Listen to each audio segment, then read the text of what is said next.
Whenever I listen to you, I always am so aware of how uniquely you think and how much you give yourself permission to let your brain go where it should go. And I'm wondering how much... By the way, I should tell you that people love compliments.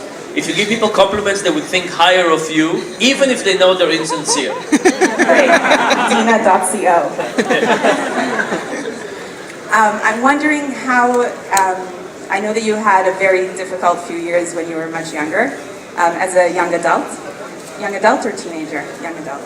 And I'm wondering if you see a connection between what the difficulties you went through and where you've let yourself go in your life and where you push yourself to go.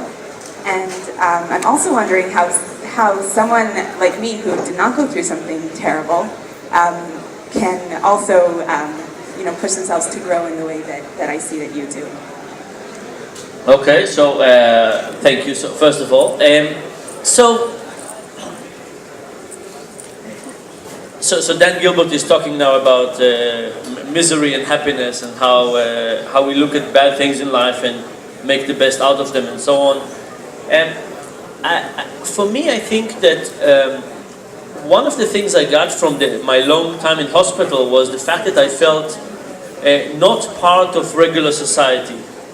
So I was in a bed, connected to a lot of tubes, had a very different life than all my friends, and I felt very much an observer of life.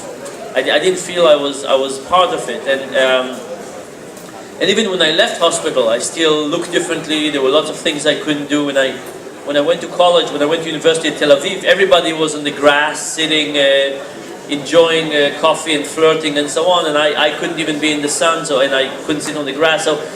So I had a very different life for a long time, which I think helped me kind of observe life from an outsider, a little bit like an alien looking at life from the outside. So that I think as a researcher, as a scientist, I think helped me a lot, because I look at life and I still think I adopt a little bit of the outsider's perspective, which I'm not recommending as a way to live life, but as a scientist, it's a good thing.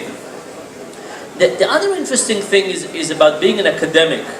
And one of the things that people don't recognize in academia, which is very interesting, is that the way academics get promoted is not by people in our university promoting us, but what they do is they send letters to people in our field from other universities, and if they like you, you get promoted. And that's a very different model than any other business model out there. So imagine that you were in an organization that you actually don't care about what people around you think, because they have no control over your future. In fact, it's the people in other organizations that are working in the same domain, and those people have control over your future. All of a sudden, it changes a lot of dynamics.